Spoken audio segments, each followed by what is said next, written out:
Bonjour, nous voilà donc à nouveau en direct du Collège des Bernardins ou en différé pour les auditeurs de KTO, puisque cette émission, ce débat des Mardis des Bernardins est à la fois diffusé sur le site du Collège, sur le site de KTO, et puis sera pour chacun d'entre nous l'occasion de venir aussi au Collège, cette fois-ci, ou d'autres, afin de rencontrer vivants les intervenants qui nous font la joie et l'honneur de venir avec nous.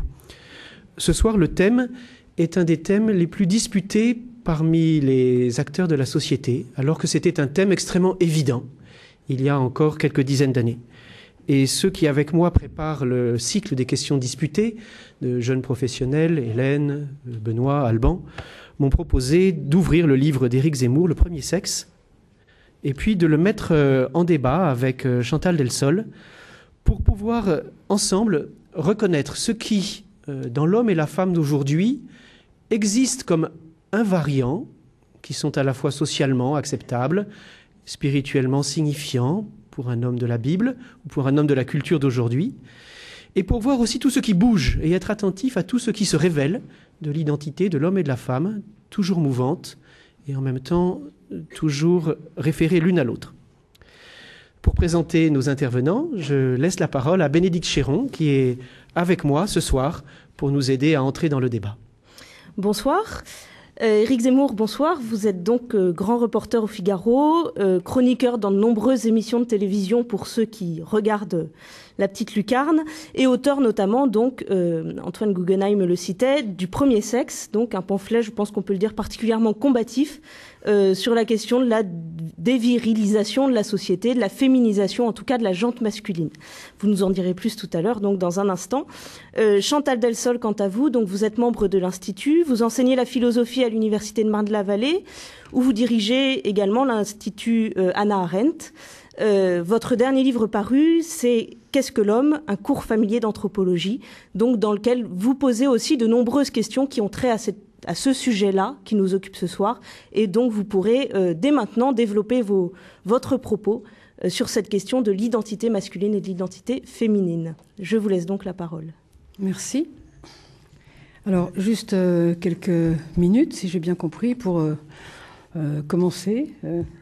Chacun à notre tour, et puis ensuite le débat. C'est ça qui c'est le débat qui est plus important. Il faut le nourrir maintenant. Voilà.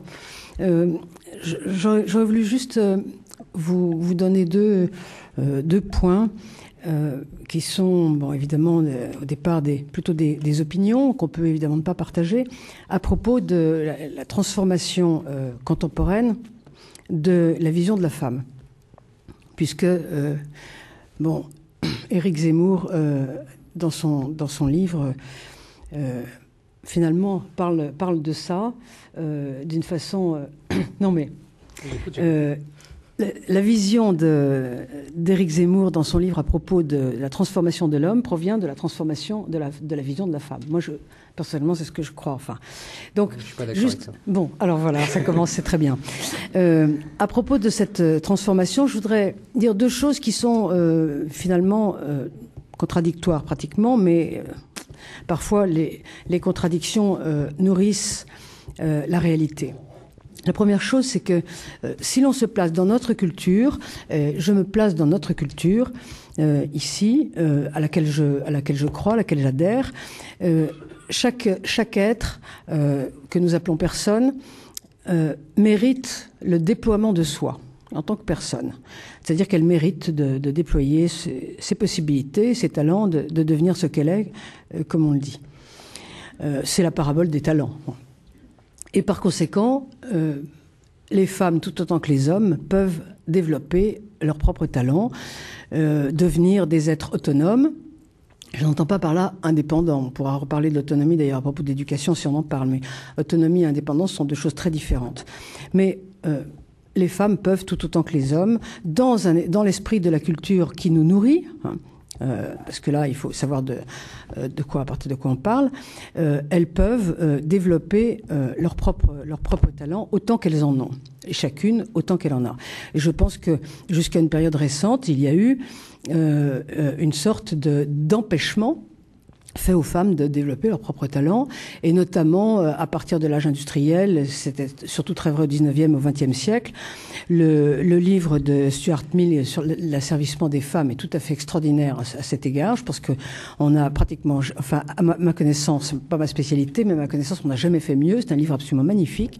Il a été écrit déjà il y a assez longtemps, où il montre bien comment les femmes sont empêchées de développer leur propre talent. Elles sont littéralement, à son époque en tout cas, et ça a duré jusqu'à il y a assez peu, infantilisées. Je pense que il est parfaitement normal que l'on voit une transformation de la vision des femmes et de leurs activités. Ça a commencé, il faut le dire, il y a bien longtemps, puisque c'est une idée qui traîne dans notre culture. C'est une idée chrétienne au fond. Au départ, c'est une idée chrétienne. Si on voulait citer des auteurs, je citerai par exemple 2 auteurs au XVIIe siècle, mais on pourrait faire toute une histoire de la notion.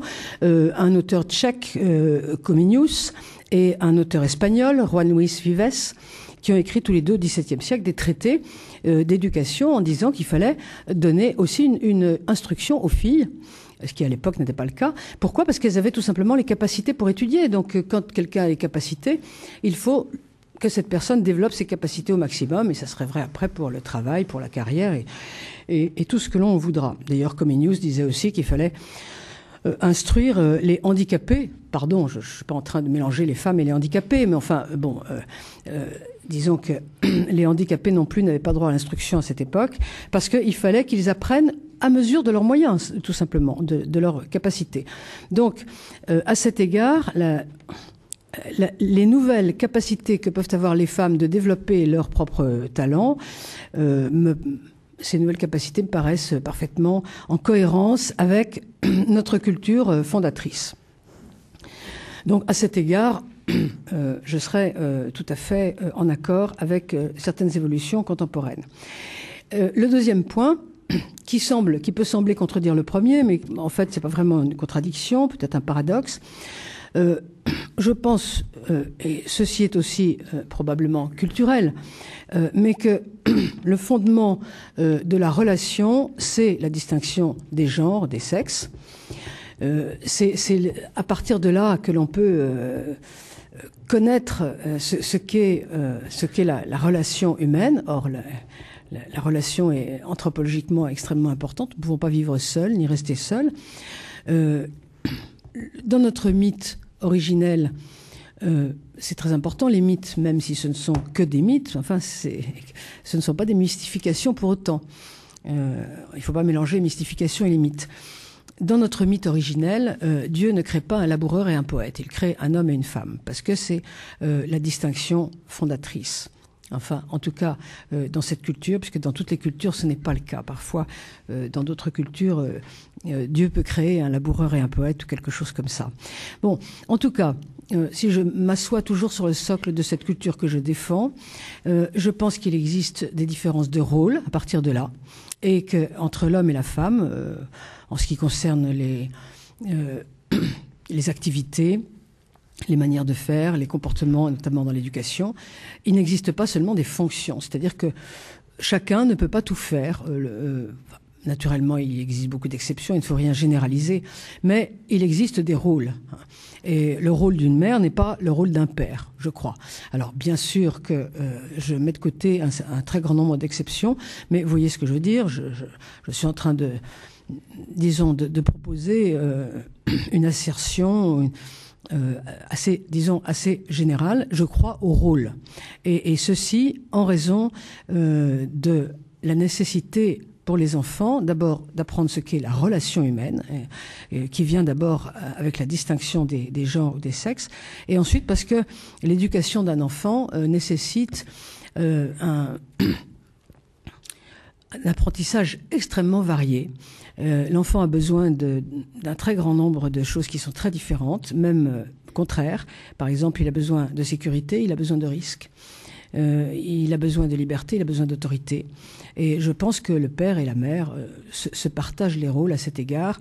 La mère a plutôt tendance à être dans le don permanent et complet, et le père a plutôt tendance à poser les limites et à montrer à l'enfant qu'il n'est pas complètement autosuffisant, c'est-à-dire qu'il a des limites, qu'il n'est pas omnipotent, qu'il ne peut pas tout faire, et lui montrer les limites. Bon, ceci, des psychothérapeutes, certains en tout cas, l'expliqueraient de toute façon beaucoup mieux que moi, ils le savent, disons qu'ils l'ont réappris à force de voir des enfants qui ont des problèmes parce qu'ils n'ont plus de père, et par conséquent, je crois énormément au rôle des pères, et je ne suis pas prête à vouloir annuler ce rôle des pères. Je crois au rôle d'une manière générale. Donc vous voyez, on peut voir dans ces deux points une contradiction, mais personnellement, je pense que ces deux points peuvent tout à fait correspondre l'un avec l'autre.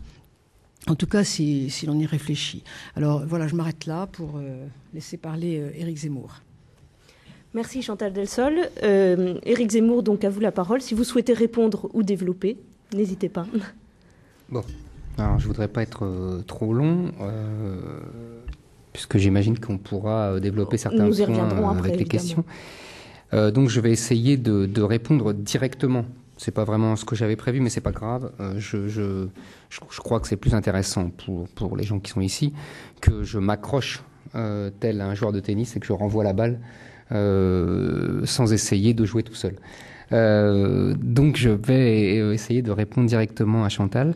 D'abord, ces deux points m'ont tout à fait intéressé. Je vais tout de suite répondre par une seule phrase que j'aime beaucoup, qui est de Bossuet, et qui dit « Dieu rit de ceux qui déplorent les effets dont ils chérissent les causes ».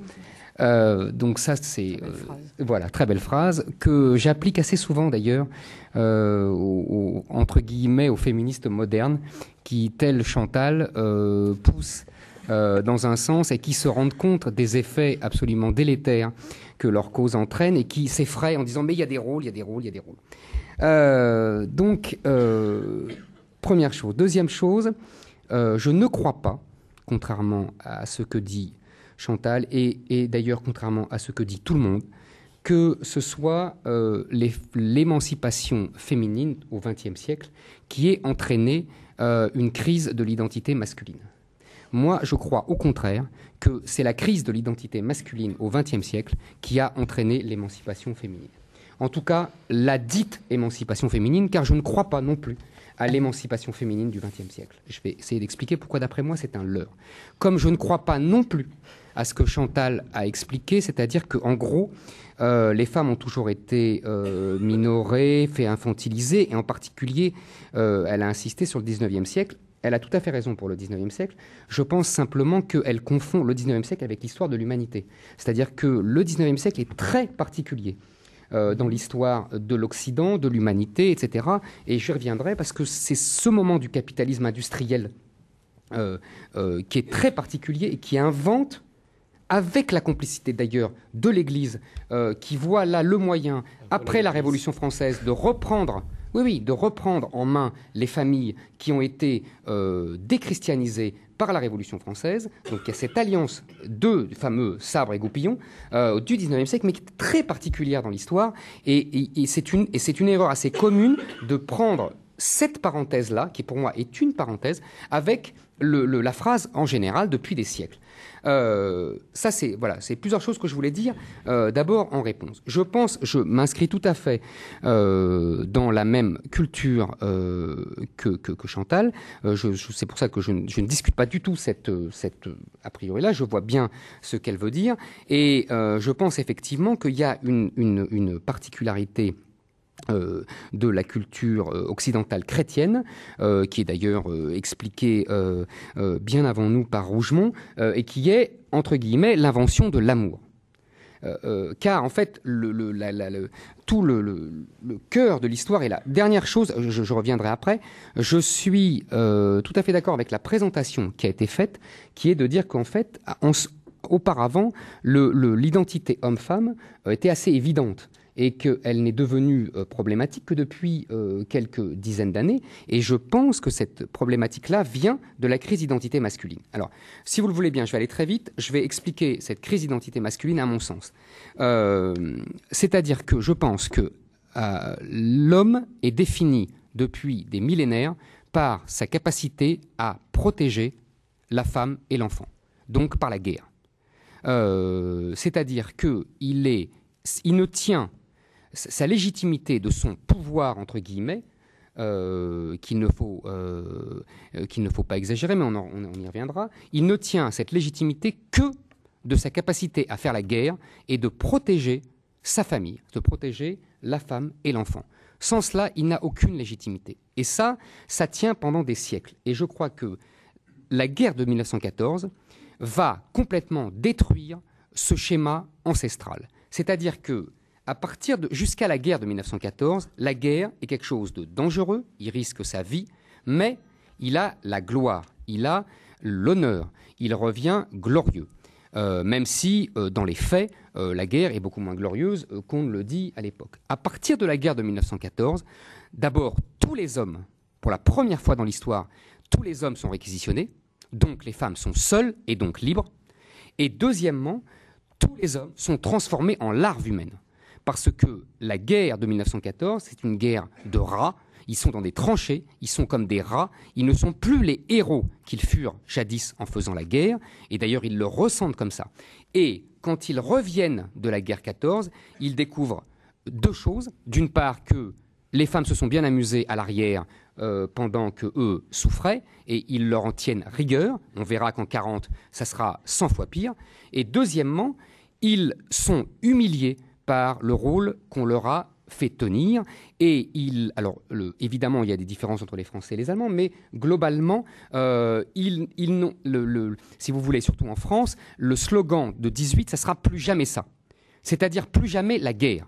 Mais à partir du moment où ils ne se rendent pas compte qu'à partir du moment où ils disent plus jamais la guerre, ça veut dire plus jamais l'homme. C'est-à-dire plus jamais, ils enlèvent la légitimité de leur pouvoir. Et tout de suite, la chose va se faire remarquer, le mouvement brownien va s'engager. Et on voit bien que commencent les années 20 avec les garçons, les cheveux courts, alors que les cheveux ont toujours été le symbole même de la féminité, c'est pour ça qu'on les cache, et donc de la sensualité, etc., etc. Et donc, tout de suite, ça s'engage. Et commence une course de vitesse entre les hommes qui ne veulent plus payer pour l'identité masculine, mais qu'ils veulent la sauvegarder, et les femmes qui, complètement, d'après moi, affolées par cette liberté nouvelle, ont un comportement que Freud qualifierait d'hystérique, car elles ne savent pas quoi faire du pouvoir qui leur échoit,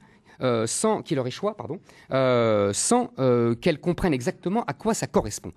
Et c'est comme ça que moi, j'analyse les mouvements fascistes et communistes des années 30, qui sont des parodies viriles d'hommes complètement fragilisés par la Première Guerre mondiale et qui essayent d'afficher selon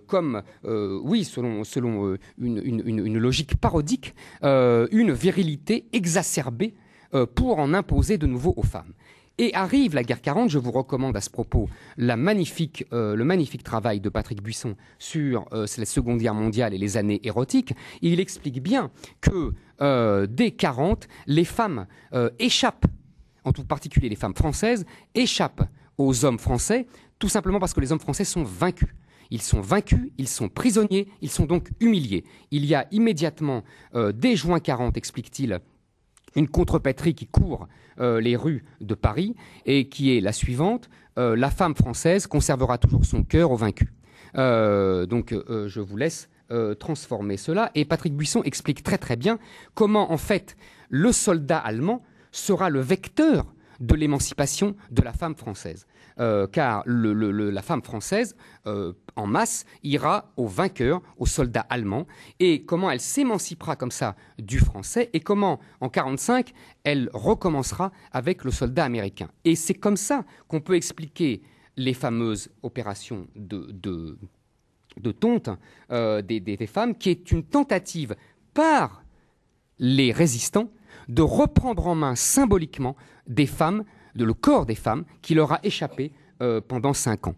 Et c'est toujours cette crise de l'identité masculine qui est le vrai fil rouge du XXe siècle. Parce que en 1945, il y a un ordre moral qui s'instaure sur la culpabilité de la femme française entre 40 et 45.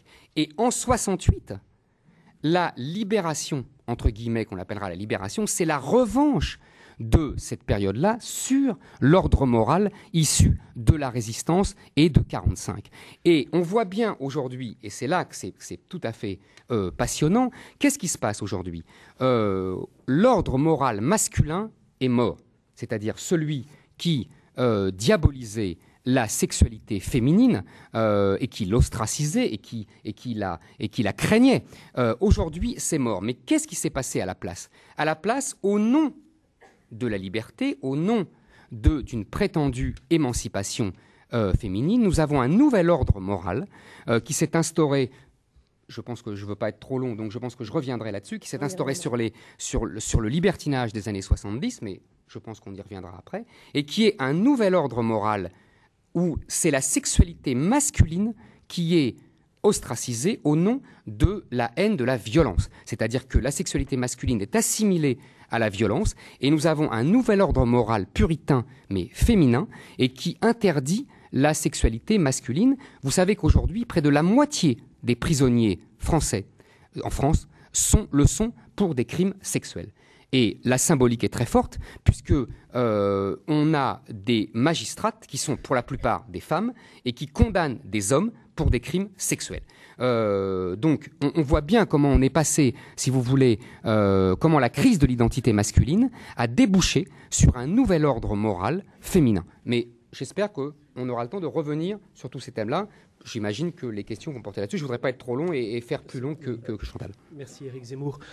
Chantal Delsol, alors voilà une présentation aussi antithétique que possible de la vôtre. Absolument. Émancipation féminine, progrès de l'humanité ou bien déclin masculin et donc forcément aussi déclin de la femme. Alors, comment vous relisez cette histoire de Bossuet jusqu'à Sarkozy? Il me faudrait des précisions parce que je ne vois pas bien jusqu'où ça va. Jusqu'où va le raisonnement d'Éric. Mais bon, oui, j'ai bien compris. Mais j'ai bien compris. Oui, Bossuet, alors c'est très curieux ce que vous dites, parce que ça veut dire que si, parce que vous reprenez mes deux points, et vous dites qu'ils se contredisent finalement, si les femmes développent leurs capacités, alors les rôles disparaissent. Autrement dit, ça veut dire que pour qu'il y ait relation, il faut qu'il y ait pouvoir de l'un ou de l'autre. J'espère que non. Ah non, je ne crois pas à ça, parce que alors sinon... Pour qu'il y ait rôle, il faut qu'il y ait pouvoir de l'un et de l'autre. De l'un et de l'autre, mais pas de l'un sur l'autre. Si, pour qu'il y ait rôle. Ah ben non, moi je ne pense pas. Si. Moi je ne pense pas. Si. Est-ce que vous ne transportez pas la politique, le rapport politique de pouvoir dans le couple? Alors, je continue. Il faut distinguer entre pouvoir et autorité. La symbolique de l'autorité a été abattue. Le pouvoir a toujours appartenu aux femmes à l'intérieur. En revanche, oui, l'autorité ça, symbolique appartenait aux hommes. Non, et c'est cette autorité, c'est pas le pouvoir qui a été aboli, c'est l'autorité. Et à partir du moment où il n'y a plus d'autorité, il n'y a plus de rôle, cher Chantal. Oui, non, mais on pourrait faire distinction entre la majestas, la potestas. Non, écoutez, ça c'est un peu trop facile. C'est comme quand on dit, mais les femmes servaient à table, elles ne venaient pas à table, elles servaient les hommes. Mais oui, mais et celui qui sert, c'est le plus grand. Ah non, d'accord. Non, mais c'est un peu ça. C'est ce genre de raisonnement que j'ai entendu toute ma vie. Écoutez, c'est pas la même chose. Je pense qu'en tout cas, autorité et pouvoir étaient entre les mains des hommes. Non. L'autorité était entre la main de l'homme. Le pouvoir sur la maison était entre les mains des femmes. Sur la maison, oui. Ben oui. Peut-être. Ben oui. Et encore.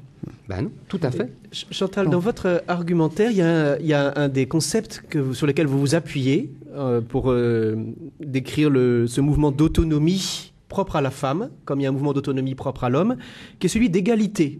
Avant d'introduire la distinction, vous soulignez aussi l'égalité de l'un et de l'autre, comme de tout homme.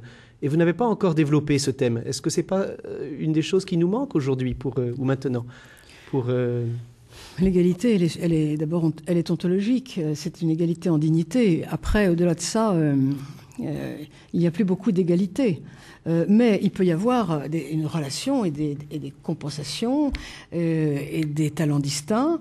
Et puis, on peut en même temps avoir une autorité conjointe. Je pense que, actuellement, on parle d'autorité parentale plus que d'autorité paternelle pour les enfants. Ça me paraît normal que le père et la mère aient tous les deux de l'autorité sur les enfants. Ma chère Chantal, vous ne voyez pas qu'à partir du moment où on a parlé d'autorité parentale, on n'a plus eu de père. C'est marrant que vous ne voyez pas cette évidence. Oui, justement. Vous ne voyez pas qu'à partir du moment où on a parlé d'autorité parentale, on n'a plus eu de père, et donc on a eu l'autorité de la mère qui l'a transmis aux enfants, puisque c'est la régence. C'est ça qui m'inquiète le plus. Mais ça ne doit pas vous inquiéter, c'est parce que c'est la contradiction fondamentale de votre propos. C'est pour ça que je vous ai cité Bossuet. Justement, c'est ça que je trouve dommage. C'est dommage, mais... Attendez. C'est que précisément, non. On a le sentiment que dès lors que les hommes n'ont plus véritablement l'autorité, puisque vous insistez pour parler d'autorité, disons d'autorité ou de pouvoir, comme vous voudrez, alors à ce moment-là, ils ne veulent plus jouer. C'est exactement ça. Oui. Ben, c'est un petit peu... Ah non, mais alors là... qu'ils changent. Ah non, ils ne changeront pas. Ah, ben ça c'est un pari que je fais avec vous. Ah, mais moi aussi, je fais le pari avec vous. Alors, est-ce que je peux te dire deux, trois choses par rapport à ce que vous avez dit? Parce que ça, c'est intéressant. Si on peut faire un point là-dessus, c'est très important. Oui, mais on peut y revenir. Mais je voudrais juste dire deux ou trois trucs pour vous répondre. Pardonnez-moi, Chantal, sur ce que Chantal vient de dire. C'est-à-dire, à partir du moment où... Si j'ai plus le pouvoir, je joue plus. Exactement. Ouais. Donc, si je gagne pas au jeu, je joue plus. Et c'est exactement ça. Si je gagne pas aux échecs, je joue plus. C'est exactement ça. Je balance le jeu. Exactement. Génial. Non mais bravo. C'est pour ça que j'aimerais expliquer pourquoi. Je vous félicite. Mais j'ai pas dit. Attention. Pardonnez-moi, Chantal, un mot. Oui. Je ne fais absolument pas ni un livre ni une réflexion à la gloire des hommes. Ah non, mais d'accord. J'essaye d'être le plus réaliste possible. Vous essayez de décrire une situation. Exactement. D'accord. Mais oui, mais moi j'aimerais bien que les situations changent parce que mais elles ne changeront pas. On peut les pas. faire changer. Les mais elles ont changé. Elles ont déjà changé, mais en pire. On est allé un peu dans l'extrême inverse. Mais oui, mais ça, je suis bien d'accord. Là voilà, beau souhait toujours. Non, je voulais juste dire que... Mais ça fait rien. Mais je préfère qu'on aille peut-être trop loin et puis on reviendra après, mais plutôt que de rester bloqué éternellement dans des situations... vous dites oui, c'est vrai. Sous le régime communiste, c'était la même chose, Chantal. Vous dites que l'émancipation féminine est un leurre. Je suis désolée. Les femmes qui ne pouvaient pas faire d'études au début du XXe siècle, c'est vrai. C'est affolant de penser que... C'est vrai, d'abord. Mais bien sûr que si. À la fin du 19e, elles vont à l'école. Non, mais attendez, elles allaient à l'école, mais elles s'arrêtaient à l'école primaire. Mais attendez, toutes les écoles supérieures étaient fermées. L'école d'architecture, l'école des Beaux-Arts a ouvert en 1920 aux filles. Oh, je n'interviens plus. Excusez-moi, je vous interromps tout le temps, c'est pardonnez-moi. Vrai, Oui, d'accord. Non, mais c'est une réalité historique. Oui, absolument. Les concours d'agrégation ont été ouverts aux femmes très tard. On pourrait multiplier les exemples. Bon, vous parlez du 19e, là je suis d'accord avec vous, je pense qu'au 19e il s'est passé quelque chose de tout à fait étonnant. Jusqu'au 19e siècle, en ce qui concerne le travail, les femmes travaillaient. Et voilà, c'est ce que je voulais vous dire. Mais elles ne faisaient pas carrière, ce qui est quand même très différent. Mais les hommes non plus. Bon. À part une infime minorité. Certains, oui. Et les aristocrates ne travaillaient pas et les femmes non plus. Oui, non mais c'est vrai. C'était très différent, ça je suis d'accord avec vous. Bon, cela dit, après la situation du 19e siècle s'est perpétuée jusqu'à une période quand même très récente. Oui, c'est ça. Mais j'ai expliqué pourquoi c'est assez récente. Alors, ce que vous dites à propos de la guerre, c'est intéressant. Moi, j'ai pas fait d'historique personnellement de la question du pouvoir de l'homme.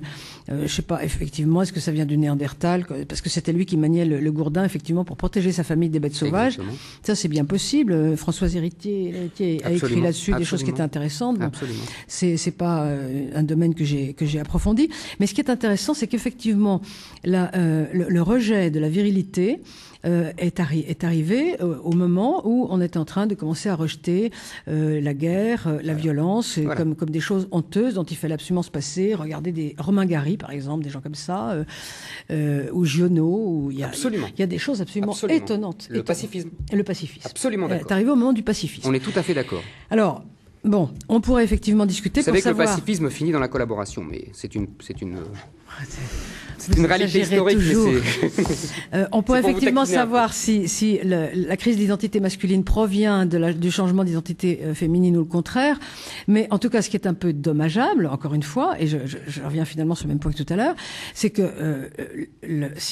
si vraiment les hommes ne peuvent s'identifier qu'à la guerre. Alors, faut-il dire que lorsqu'on critique la violence, alors les hommes dépérissent parce qu'ils ne pouvaient s'identifier qu'à cela? Mais alors, c'est quand même très très inquiétant, non? Mais je vous laisse là. Alors expliquez-nous s'il faut vivre dans ce... Mais vous comprenez, vous avez... Non, je veux pas... non, mais moi non plus, je plaisante pas. Voilà, je plaisante. Je peux faire des plaisanteries pour... Oui. Mais ce que je voulais vous dire sincèrement, c'est ce que j'explique d'ailleurs 100 fois, mais les gens ne lisent pas et ne m'écoutent pas. Donc, c'est pas du tout un livre à la gloire des hommes. Je suis sincère quand je dis ça. Je pense que simplement, en voulant ignorer des réalités, on va vers des choses bien pires. C'est le fameux qui fait l'ange fait la bête. C'est pas à vous que je vais apprendre ça. C'est ça que c'est premièrement. Deuxièmement, je crois effectivement, comment vous dire, que à partir du moment, si vous voulez, je pense que l'homme est un sauvage. L'homme et la femme sont des sauvages. Exactement. L'homme et la femme sont des sauvages. L'humain est un sauvage. Et qui est un mauvais sauvage en plus, pas un bon sauvage, et qui a été civilisé Je pense comme Freud que l'archaïsme n'est jamais très loin. Hein, donc l'archaïsme sauvage et barbare. Toujours retomber dedans. Oui. Voilà, on est d'accord. Et je pense que chacun prend ses méthodes pour essayer de les civiliser. Je pense que juste pendant des siècles, on a civilisé l'homme, et en particulier l'Église a fait un travail tout à fait admirable là-dessus, en imposant la monogamie. Je veux dire par là que, si je fais un rapide historique, l'homme a toujours été un prédateur. Les femmes ont toujours été un gibier. C'est-à-dire que si on remonte très loin, la femme était le gibier sexuel de l'homme. Rousseau a une très jolie formule. Il dit, qu'on prend d'ailleurs à tort pour une phrase misogyne. Je crois que c'est dans le contrat social, mais j'en suis pas sûr. C'est peut-être dans l'Émile. Mais en tout cas, j'ai retenu la phrase. C'est « L'amour a été inventé par les femmes pour permettre à ce sexe de dominer alors qu'il était fait pour obéir. » Et en général, on prend cette phrase donc pour une misogynie en disant « La femme faite pour obéir, oh là là, que c'est affreux, etc. » En fait, Rousseau a voulu par là expliquer l'évolution humaine qui fait que, par son intelligence et par sa subtilité, la femme a cessé d'être un gibier sexuel en inventant l'amour. Et donc en inventant des rituels pour accéder à la femme. Ce que vous nous dites, c'est qu'entre êtres humains, il n'existe pas que cette relation de violence et de pouvoir, mais aussi une relation d'amour qui fait aussi l'histoire. Exactement. Mais qui serait l'invention de la femme. Exactement. Et non pas l'invention de l'homme. Exactement. Certains en ont parlé bien avant les femmes, mais bien publiquement. Sûr, mais bien sûr, de Platon à Saint-Augustin, etc. Mais je pense, moi, comme dans le sexe et l'effroi de Pascal Quignard, que justement, ce platonicisme christianisé est profondément une marque féminine. Il faut lire donc Le sexe et l'effroi de Pascal Quignard, c'est tout à fait remarquable, il explique très bien ça. Je veux dire par là qu'il y a une sexualité de prédateur masculin qui est à l'origine de l'humanité et qui repose sur la violence, qui repose... C'est le coq dans son poulailler, oui, ça c'est... Exactement, c'est classique, exactement, cet animal, oui, qui repose sur le papillonnage, qui repose sur la distinction entre l'acte sexuel et l'amour, et l'engagement, et qui repose sur l'absence de possessivité. On est d'accord ? Il y a un autre modèle, qui est le modèle que j'appelle féminin, et qui est dû, je pense, au fait que, contrairement aux hommes qui ont des milliers de spermatozoïdes à répandre, entre guillemets, les femmes ont un ovule par mois, et donc ont développé une espèce d'habitude de sélection et de prudence pour ne pas tomber enceinte du premier abruti venu, parce que c'est quand même leur descendance qui est en jeu. Et donc, elles ont établi justement ça, qui repose sur la fidélité, le respect, l'amour et la possessivité. Hein, voilà. Donc, ces deux modèles sont antithétiques. Ces deux modèles, d'après moi, s'affrontent dans toute l'histoire de l'humanité. Vous avez reconnu en deuxième modèle le modèle qu'a imposé l'Église. C'est en cela que Pascal Quignard explique que l'Église et les femmes sont liées. On retrouvera ce lien dans Michelet et il explique très bien comment l'Église et les femmes sont alliées contre la Révolution française. C'est pour ça que vous avez refusé le droit de vote aux femmes, parce que vous les considériez comme trop soumises aux prêtres. Exactement. C'est vrai. Mais c'est vrai, c'est une vérité historique. Bien expliqué c'est par le Sénat. Jean Bobéro explique ça très bien. Très bien. C'est le Sénat républicain radical qui a résisté jusqu'en 1945. On est d'accord là-dessus, Chantal ? Donc, je reviens à mon histoire. Je pense que, si vous voulez, ces deux modèles antithétiques s'affrontent depuis toujours, qu'ils sont magnifiquement résumés dans la tradition française par la galanterie d'une part et le libertinage d'autre part. C'est dans votre livre. Voilà. Et que la galanterie au XVIIe siècle, avec, vous vous souvenez, la carte du tendre, les précieuses, etc., est le sommet de ce qu'on a connu avant aujourd'hui, et que la réponse masculine sera d'une violence inouïe, puisqu'elle sera le libertinage à l'époque de la Régence et du XVIIIe siècle. Et cette dialectique permanente explique, d'après moi, beaucoup mieux que nos théories modernes sur la soumission de la femme, etc., l'histoire entre les hommes et les femmes. Donc l'identité masculine devrait en fait être en crise depuis que l'Église a imposé la monogamie. Mais l'identité masculine... Ce qui date de bien avant la Première Guerre mondiale, si je puis me permettre. Mais ma chère, vous pouvez tout vous permettre, parce que je pense qu'effectivement, la première crise de l'identité masculine est le christianisme. Et pourquoi ? Parce qu'elle a imposé ce modèle dont je vous parle, et parce qu'en plus, elle a imposé la monogamie. Vous savez que le christianisme est la seule religion à avoir imposé la monogamie. Et pourquoi elle impose la monogamie ? Parce que c'est concomitant de, si vous voulez, 3000 ans avant Jésus-Christ, on invente l'agriculture. Et l'agriculture permet le développement de richesses inouïes, et donc d'inégalités. Et qu'est-ce qui se passe ? Puisque les hommes sont des prédateurs, les femmes des gibiers, les riches ont des centaines de femmes. C'est la parabole du roi Salomon. Et les pauvres n'ont rien. Donc, l'Église, dans un objectif de justice sociale et de pacification, invente la monogamie pour limiter cette inégalité. Mais immédiatement, très vite en tout cas, elle fait des concessions. Elle fait des concessions, justement au modèle viril qui quand même renacle, et donc se créent les bordels, les maîtresses, etc., etc. Mais, si vous voulez, c'est une dialectique permanente. Mais vous avez raison. Merci. Bon, est-ce que je peux... Chantal Delsol, si vous souhaitez répondre. Vous m'interrompez quand vous voulez. C'est pas un exercice facile. Donc, ça, je suis entièrement d'accord avec vous. C'est quand même à signaler. Pour dire que c'est un progrès de la civilisation que d'avoir inventé la monogamie. Bien sûr. Bon. Et vous savez, on dit toujours à moitié en riant, mais finalement, ça n'est pas faux, que la monogamie, c'est absolument merveilleux pour les enfants. C'est plutôt bien pour les femmes. Et c'est vraiment pour catastrophique les pour les hommes. Eh bien voilà, vous avez tout résumé. Bravo, donc, Chantal. On invente la monogamie, ce qui est, vous l'avez dit, un progrès de la civilisation, et je suis d'accord. Bon. Alors, en compensation de cet effort, de ce sacrifice qu'il va faire, l'homme, puisque la femme ne fait pas de sacrifice. On lui donne le pouvoir. On lui donne le pouvoir. Voilà. Par exemple, il donne le nom à sa femme, et donner le nom, c'est le pouvoir. Parce que Christophe Colomb arrive dans les îles, il les débaptise pour leur donner les noms de la Vierge, des saints, du roi. Ça veut dire, c'est à moi. Et donc, quand une femme se marie, l'homme dit « c'est à moi ». Exactement. Et donc, on lui dit « voilà le pouvoir en échange de tous les sacrifices que tu vas faire pour être monogame ». Donc, si on lui retire ce pouvoir, ou bien il va redevenir sauvage, il va retourner à son état naturel, mais si c'est interdit de devenir sauvage, puisque la violence est interdite, Romain Gary et compagnie, alors à ce moment-là, il va s'effacer, devenir une espèce de créature étiolée, moribonde, celle que vous décrivez dans votre livre. Ok, attendez, je vous écoute. Puisque vous croyez à la civilisation, moi j'y crois aussi, et donc je pense que la civilisation pourra nous permettre d'améliorer les choses et de faire en sorte que l'homme ne soit pas ici partagé entre ou bien j'ai du pouvoir, j'ai du pouvoir sur ma femme pour accepter la monogamie, ou bien je redeviens à l'état sauvage où je m'étiole. J'espère qu'on va sortir de cette espèce de drame cornélien. Justement, Chantal Delsol, est-ce qu'on n'en a pas un signe dans le fait que le féminisme lui-même évolue, et dans un sens pas si négatif que ça, réintégrant par exemple une des dimensions de la femme qui était exclue de la première émancipation, qui est la maternité? Est-ce qu'il n'y a pas ici cette tâche civilisatrice qui se manifeste d'une libération de la femme, qui n'est pas une libération de la féminité, ni de la maternité, dans les nouveaux auteurs dont vous êtes? Je crois qu'il y a déjà actuellement une sorte pas forcément de retour en arrière, mais un peu de reculade par rapport à certains excès. Parce qu'on s'est de marche en avant.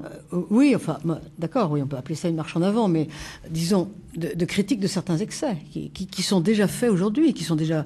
Alors, il me semble qu'il y a, regardons notre expérience, il y a un certain nombre d'hommes qui n'ont plus le pouvoir qui ont un pouvoir partagé, ce qui me paraît légitime, et qui ne sont pas pour autant devenus des mauviettes absolues. Moi, j'en connais beaucoup. Vous les présenterez aux jeunes femmes entre 20 et 30 ans, ça les intéressera. Bon, mais une fois qu'elles sont mariées, quelquefois elles découvrent une autre face de la masculinité, beaucoup plus s'imposant, beaucoup plus, et sous une couche d'effacement du caractère masculin, beaucoup des défauts sont encore là quand même. Non. J'aimerais revenir à notre discussion parce que c'est le cœur du sujet, et je remercie Chantal d'avoir fait gagner du temps parce que effectivement, je voudrais revenir à ça parce qu'à partir du moment où ils n'ont plus le pouvoir, ils abandonnent les contraintes qui allaient avec ce pouvoir. Exact. Je veux dire par là, vous avez bien compris, non seulement la monogamie, mais ça, en fait, ils l'abandonnent. C'est-à-dire que... Et ils abandonnent la paternité. Si vous voulez, tout ça, c'était, vous avez bien compris, des compensations. Mais bien sûr. Mais je suis À partir du moment où il n'y a plus ce pouvoir, ils abandonnent les compensations. Et donc... Et tout ça, c'est du caprice. Il faudrait peut-être... C'est pas du caprice. C'est pas du caprice. Peut-être changer un peu. Non, c'est pas du caprice, je vais vous dire pourquoi. Parce que c'est pas du tout du caprice. C'est minable, mais c'est pas capricieux. Ah, j'ai pas dit que c'était minable. Si, moi je dis, mais ça me gêne pas. D'accord. Mais ça me gêne pas parce que je pense que... Mais voilà. expliquez-nous Je vais vous comment expliquer. ça se passe dans la tête, puisque Exactement. justement, vous en êtes un spécimen. Exactement, Ouais. exactement. Et un spécimen gratiné. ça. Ah, j'ai pas dit ça. Confession d'un enfant du siècle. Voilà, exactement. Ah non, ce que je voudrais dire, c'est que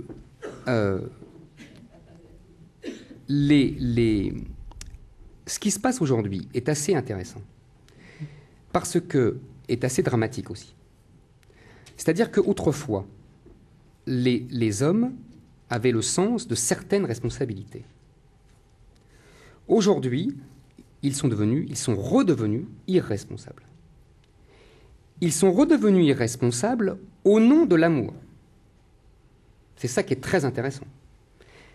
Dans la famille, ils refusent pour la plupart d'être la loi, d'être celui qui dit non, d'être celui qui est honni, parce qu'il dit non, parce qu'il met les limites, comme l'a très bien dit Chantal. Il veut être aimé, comme la mère. Il veut séduire ses enfants. C'est lié d'ailleurs, et on en revient à notre discussion sur le 19e et le 20e, à l'évolution du capitalisme, qui était un capitalisme industriel d'épargne. C'est pour ça que la femme était minorée, vous comprenez bien. Et qui maintenant, c'est devenu un capitalisme de séduction. Et c'est pour ça que la femme est aussi magnifiée, parce que c'est elle la consommatrice. Et c'est pour ça que l'homme doit l'imiter. Parenthèse marxisto-économique. Non, mais ça doit être on est d'accord ça doit être l'un des points. Non, mais bon. Deuxièmement, donc aujourd'hui, jadis, l'homme, si vous voulez, dans la famille, avait le droit au bordel et aux maîtresses. Mais il ne divorçait pas. À partir du moment où il ne quittait pas la femme, il n'abandonnait pas sa famille. À partir du moment où on a autorisé le divorce, on a remarqué, en gros, 80%, 90% des divorces sont demandés par les femmes. Oui, je sais. Depuis quelques années, on remarque que les hommes partent de plus en plus. Vous savez, dans tous les films des années 60, 70, je me souviens très très bien quand j'étais jeune, à chaque fois, je ne sais pas si vous vous souvenez, les hommes étaient moqués parce que, en particulier par leur maîtresse et par la gente féminine, parce qu'ils ne partaient jamais. Et ils disaient toujours... Ah bon ? Oui. Vous vous souvenez pas de ça ? Non. Ils ne partaient jamais et ils étaient toujours moqués dans les films, dans les romans, en disant, en gros, le discours c'était l'homme est lâche, il n'assume pas ses dilections, ses goûts, il reste à la maison avec Bobonne, entre guillemets, avec maman, et il ne veut pas aller courir l'aventure de l'amour, et il préfère rester à la maison, et il était terriblement brocardé pour ça. Eh bien, aujourd'hui, on peut être content, parce qu'aujourd'hui, il s'en va. Il quitte maman, il quitte Bobonne, pour l'amour. La vérité, c'est que 3 ans après, il requitte Rebobonne pour l'amour. C'est intéressant. Oui, parce que l'herbe est jamais plus verte ailleurs, finalement. Moi, je dis naturellement. qu'il ne quitte pas maman pour l'amour, mais il quitte pour le désir. En revanche, quand avant, il canalisait son désir en disant « je reste avec maman », aujourd'hui, il ne canalise plus son désir en l'appelant amour. Et c'est là où ça devient terrible, c'est que ça, c'est le discours des femmes. C'est-à-dire que depuis toujours, les femmes mêlent amour et désir. J'ai essayé d'expliquer pourquoi. Je pense que ça vient, vous voyez, des conditions différentes de la procréation. Hein. Donc elles se sont inventées un discours différent de celui des hommes. Et quand les hommes tiennent le discours des femmes, c'est ça que j'appelle la féminisation. Vous voyez, ils tiennent le discours des femmes. Ils ont repris le logiciel des femmes. Avec souvent, en tout cas pour les plus jeunes, parce que je pense que les plus vieux sont des grands hypocrites, je pense que les plus jeunes sont de bonne foi, car ils sont sincèrement aliénés par l'idéologie dominante qui exalte la féminité. Le souci, le problème est double pour... ne me faites pas rire. Bon. Le problème est double pour les jeunes femmes. D'abord, c'est qu'elles sont quittées à tour de bras. Et donc, c'est ce qui explique les familles, la multiplication des familles monoparentales. Et, parce qu'il y a toujours une conséquence économique et sociale à ce qu'on dit, parce que là, on badine, puisqu'on parle d'amour, mais il y a toujours une conséquence économique et sociale. Dans les 7 millions de nouveaux pauvres d'aujourd'hui, vous avez à 90% des femmes avec des enfants. Donc, si vous voulez, l'évolution qu'on présente sous les traits magnifiques du progrès, elle a un coût réel.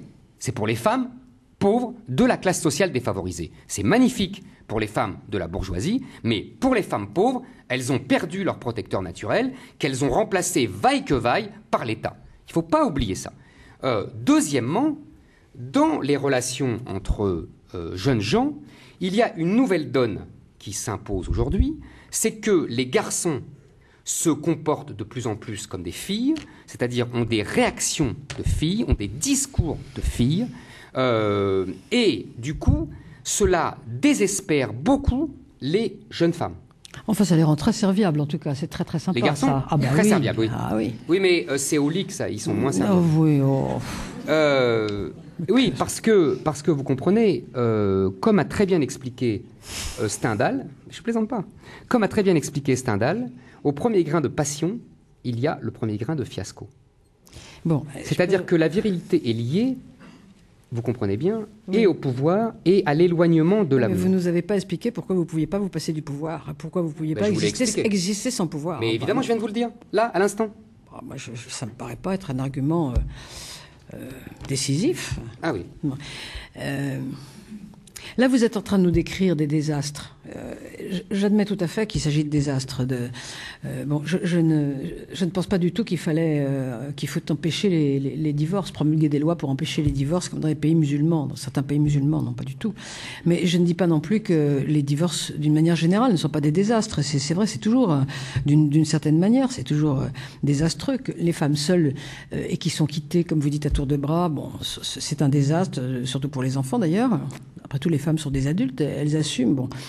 Mais il faudrait aussi, vous savez, vous êtes un petit peu dans un cycle de décadence, mais on pourrait aussi regarder ce qui se passait avant.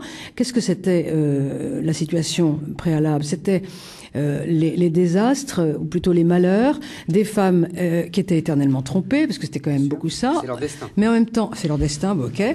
Obligées de rester à la maison et empêchées de développer leur talent. La preuve d'ailleurs, c'est que celles qui avaient du talent, elles étaient toujours obligées de passer par un homme, c'est-à-dire Camille Claudel, c'est-à-dire Colette, qui a commencé à écrire les bouquins qu'un autre signait, etc. Bon, donc empêchées de développer leur talent et infantilisées à la maison avec un homme qui en général les trompait. Donc finalement, c'était pas génial non plus comme situation. Donc si vous voulez, je sais bien qu'aujourd'hui il y a beaucoup de situations qui sont tragiques, mais autrefois les situations étaient tragiques d'une autre façon. Mais le destin de l'homme est tragique, ma chère Chantal. Oui, ben justement, mais dans ce cas-là, donc, il faut choisir entre deux drames. Non, moi j'ai de l'espoir. J'espère qu'on pourra toujours, connaissant les tragédies qu'il y a eu ici ou là avant, on peut peut-être essayer justement de s'appuyer là-dessus pour avancer un peu. Moi, mais c'est ce que je vous dis. Je crois à l'amélioration de la civilisation. Moi pas. Ah ben voilà, c'est ça notre problème. Mais oui, vous avez raison, c'est ça notre problème. Je ne sais même plus comment on peut discuter. Et vous avez raison, je pense que dans tout progrès, il y a une régression. Donc voilà, donc non, je pense qu'on y est. Ça c'est vrai aussi. Et voilà, manière. donc je Bien ne crois sûr. pas au progrès. Il n'y a, pas de progrès absolu, je suis bien d'accord, mais voilà, il peut y avoir des tas de petits progrès, petites avancées. Je pense que le remède a été pire que le mal, c'est tout. Voilà, voilà, il y avait un mal, je n'en disconviens pas, mais je pense que toute situation humaine est imparfaite. Voilà, donc là je pense que le remède a été pire que le mal, c'est tout ce que je veux dire. Juste dans quelques minutes nous allons quitter le KTO, donc il faut que vous soyez déjà capable peut-être de revenir à un point ou l'autre sur lequel vous estimez que votre pensée s'accroche elle-même avant de s'opposer pour une part à celle de l'autre, même si chacun, c'est visible de vous, rend service à l'autre dans l'élaboration de sa propre réflexion. Et puis, nous continuerons le débat ensuite avec la salle qui interviendra devant votre débat dans lequel on manie des notions extrêmement riches. On le manie de manière brillante et quelquefois mordante, mais ce sont pas des petites questions qu'on pose et qu'on pose peut-être trop rarement sur la place publique. Donc peut-être, Éric Zemmour, cette fois-ci, on laissera Chantal Delsol la dernière parole puisque c'est elle qui a commencé. Est-ce que vous voulez revenir sur un ou deux points autour duquel vous voulez bâtir la proposition que vous faites pour l'homme et la femme d'aujourd'hui? Je pense que c'est très difficile. Je n'ai pas cette prétention. Vous n'avez qu'une minute, donc vous ne risquez pas grand-chose. Simplement, ce que je veux dire, c'est que nous avons le choix, je pense, entre un patriarcat civilisé et un patriarcat barbare. C'est-à-dire que aujourd'hui, nous avons une espèce de régence, comme je l'ai dit tout à l'heure, et que comment dire, la reprise en main sera soit féroce, soit civilisée. C'est pour ça que je prie pour qu'il soit féroce. Il ne soit pas féroce.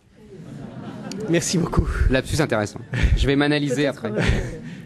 Chantal, vous avez 45 secondes pour... Je ne pense pas du tout qu'on ait le choix simplement entre un patriarcat civilisé et un patriarcat barbare, parce que ça signifierait que le patriarcat est absolu, est essentiel, est tellement fondateur et fondamental qu'on ne peut jamais s'en passer.